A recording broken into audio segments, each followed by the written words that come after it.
Museveni kyebakwese ekirala nga muvudde ku kya basi kambalage East African Regional Meeting eyatudde then tweyongereyo. Community EAC heads of state have urged Democratic Republic of Congo's President Felix Tshisekedi to hold talks with all stakeholders in the eastern DRC conflict, including Rwanda and M23 rebel group. On Wednesday, January 29, the EAC heads of state held an extraordinary summit on the escalating conflict in eastern DRC. Kenya's President William Ruto, who is the chairperson of EAC bloc, presided over the meeting held virtually. Besides Ruto, the summit was attended by Presidents Paul Kagame of Rwanda, Yoweri Museveni of Uganda, Samia Suluhu Hassan of Tanzania, Salva Kiir of South Sudan, Hassan Sheikh Mohamud of Somalia, and Evariste Ndayishimiye of Burundi. DRC's President Felix Tshisekedi, whose country is part of the EAC bloc, did not attend the summit, despite President Ruto confirming earlier in the week that the Congolese leader would attend. Later Wednesday evening, Tshisekedi addressed the nation saying, DRC will not allow itself to be humiliated or crushed, adding that a relentless effort is underway against M23 rebels and their sponsors with the aim of reclaiming every part of DRC's territory. President Tshisekedi also ordered the government to channel more financial resources to support the DRC army. He also urged young people to enroll in the military. Tshisekedi added that DRC's victory against M23 would be realized through unity, courage, and a sense of responsibility. The head of state further said the international community and the African Union had remained passive amid worsening security and humanitarian situation in eastern DRC. Tshisekedi's address came not long after the EAC heads of state's virtual meeting. In a statement, EAC leaders said on Wednesday the summit called for peaceful settlement of the conflicts and strongly urged the government of DRC to directly engage with all stakeholders, including the M23 and other armed groups that have grievances. The EAC statement added, the summit called on all parties to the conflict in eastern DRC to cease hostilities and observe immediate and unconditional ceasefire and facilitate humanitarian access to the affected population. The EAC presidents also resolved that a joint summit between the East African Regional Bloc and the Southern African Regional Bloc SADC would be held in the next few days to deliberate on the way forward. Otyo kati gugenda kuseka eyo ye meeting gye tulina tubuzayo meeting yeji bakubira embwa ababbi bano bana ba East African Community bemulaba ababuzabuza Tshisekedi wano nga besiriwaza nti bakola meeting ezigenda okutaasa Kongo kumbe babbi be bali behind Kagame ne Museveni okutinkula emirembe mu Kongo kati Kagame olwamaze okuwamba yabyeganye naye kakati kuluna essaawa eno Kagame akugamba mbwakkiriza naye agenda kubeera meeting babeeremu bameka basatu naye nga luli embwene ya Kagame badde egamba nti bo tagenda ku Tshisekedi yalina okwogera ne M23 Tshisekedi meeting zaabwe yaziganye okuziyingiramu yagamba amagye gaveyo teri kuteesa n'abayeekera ba M23 teri naye mujjukira ekintu kino kye bateesa kolede kyali kibaddewo bakiteesaako ko era Kongo nekkiriza nti abantu bano abatuusa bagamba nti nno bo bali segregated oba tebasembeddwa nnyo ku keeki ya ggwanga kabateeke ne mu gavumenti waliwo abatuusa bali mu ggwanga mu gavumenti ya Kongo waliwo abatuusa bali mu magye ga Kongo naye Tshisekedi Kagame olw'okubanga alina personal interest ze ne Museveni baasalawo era batinkula olutalo musimanyi babakolako ebigambo byaki bakozesa ebigambo ebibasosola naye ani asinga embwa ya Museveni okusosola abantu ng'ekola mu lugambo negamba mu group weti nja batta nti abaganda simanyi muli kino ani asinga embwa ya Museveni eyo okitegeera naye kati agambu bano babogerako nga bakozesa olulimi olusosola mu kye kyabaleetera okulwana kakati Tshisekedi agamba lutalo teri kirala kati tubuzayo meeting ya East African Community Bloc ne SADC Bloc ebamala okuteesa what next Kagame nabagambye alina 5% obutakubwa lwaki alina okukwata amajjeege gonna agali mu ggwanga lya Kongo agajjeyo senga takikola agenda kukubwa. Then number 2, senga agajjayo bwati bagenda kukwata abahutu bonna abali mu ggwanga lya Kongo babazze Rwanda abahutu bonna bagenda bazze Rwanda. This is Kagame's greatest fear abahutu okudde ewaabwe jukira abahutu bano bangi nnyo okusinga abatuusi kubanga ebannannyini nsi eyo okitegera bakugamba bano abahutu bacontributing 80% of Rwanda's total population naye abadisplacing bali eyo kati abati okuddayo akimanyi kyekiddako bano bakozeemu kasente balina military training buli kimu bakirina Kagame akiraba end of him naye ngene embata ye Uganda yo tugirina kati Kagame kye yakoze abantu bano be yakutte yabayisiza mu Uganda you are part of the operation egenda maso mu Rwanda bagenda bakuba nkiddamu bagenda bakubira embwa ya Uganda n'eye Rwanda zigenda kutokota eyo basi ezo zemwalabye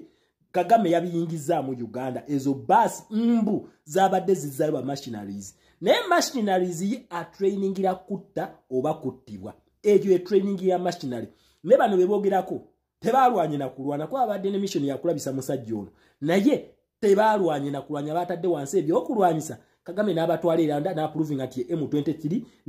n'abayisa na Uganda ku Ntebe airport na approving ati ne Museveni naye ali mabigaga M23 under UN report yakolebwa nti Kagame ne Museveni beba sponsors ba M23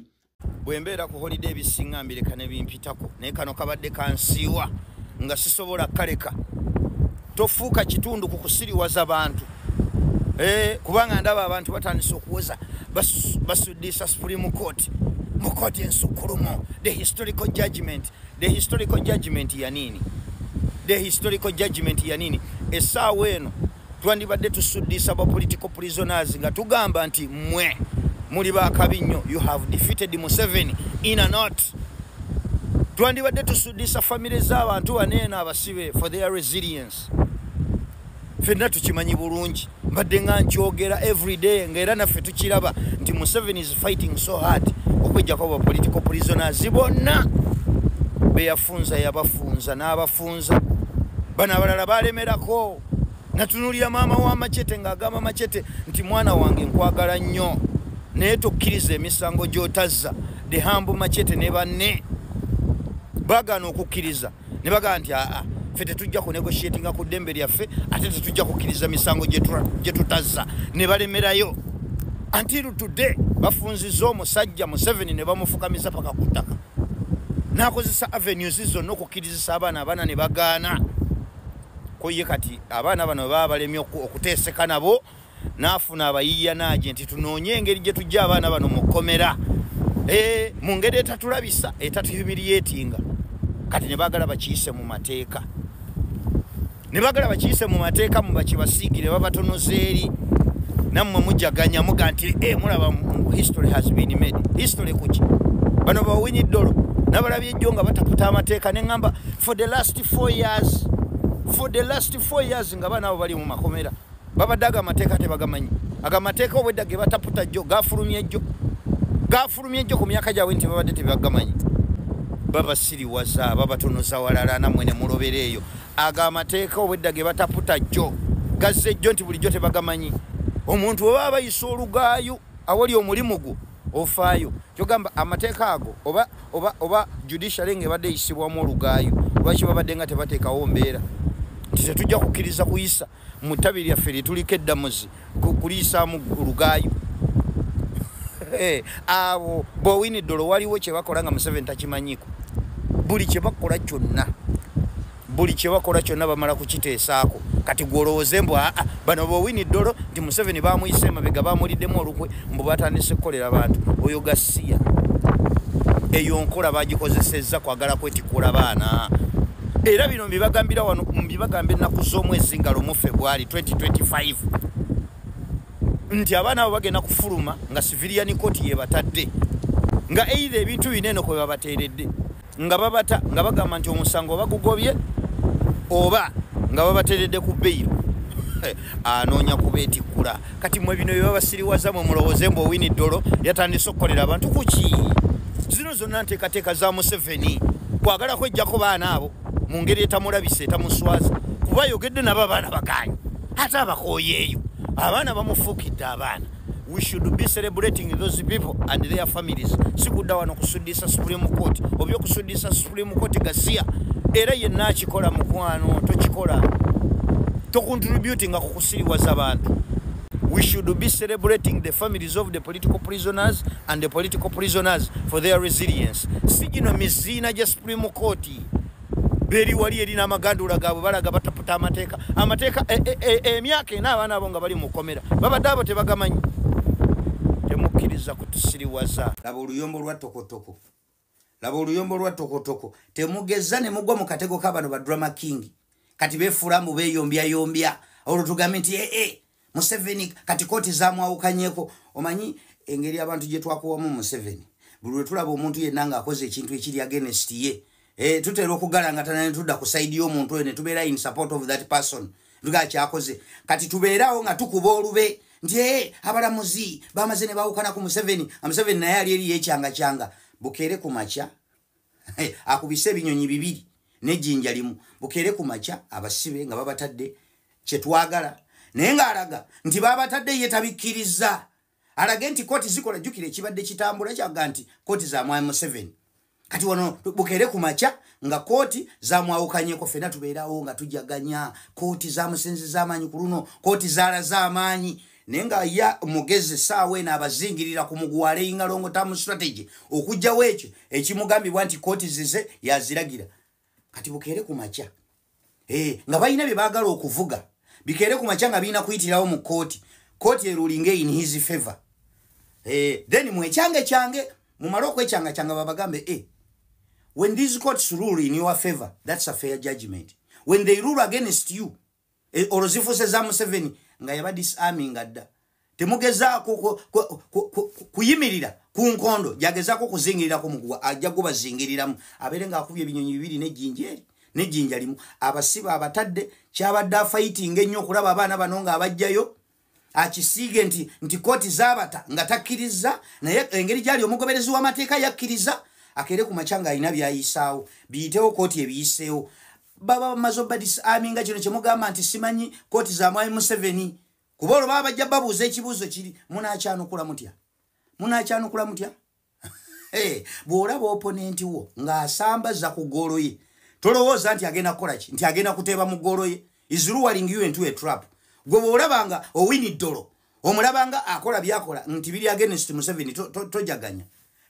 era todda ku side y'owini ddolo nti leero baba wala babasuule mu katego kati owini ddolo ne kooti za Museveni nga bafunye ddi obutakkaanya bano balina kye bakola nga tebamaze kikkaanyako na Museveni bwabanga yakeera ku makya n'akakasa obwa pulezidenti wenti butuufu omukwano oguli wakati w'abano gubasaza mu kabu tasobola kukola kintu kiri against Museveni buli kyakola kirina okuba in the interest of Museveni kati mwesaawe eno olw'okuba munaye twamukoowa oyinza okukyamuka n'ogwa mu katego naye nga maaso eyo akiivinze kati nti abasibe babadde anoonya okwetikula mu ngeri etali ya buswavu abeetikudde ne maaso eyo ajja kukozesa the same court ezirulinze in your favor ajja zikozesa zirulinge in his favor nga ayina ekinene kyayagala nga temukyalina kyemuwoza nti nga luli tezaali za Museveni bwe zaarulinga in your favor nga Museveni yali tabyagala nga kwolwo teyabigaana baba bamaze obbajjako ekyo so temugwa mu katego however much twamukoowa okutandika okusaidinga n'ebingiringiri ebiina kye bikoze tulowooze nti ebyo bikoze nti kooti zikoledde abantu nga bwe zaali zibakoledde bano bali ku byabwe bayisaawo byabwe beefulamu beeyombya tofiweringa lutalo lwabwe baleke babeere mu gasiya waabwe tusabe kimu baganda baffe baveeyo halas ffe kyetwagala naye ebyokufiweringa olutalo lwabwe mututekinge sides tubeere ku side yaabo owini ddolo simanyi biki owini ddolo yegwe waffe no simanyi oba byenjogera bimakinga sense kubanga tekikwetaagisa kubeera nti wasoma political science ako kategeera munfuna oba just negeziwaza bwegeziwaza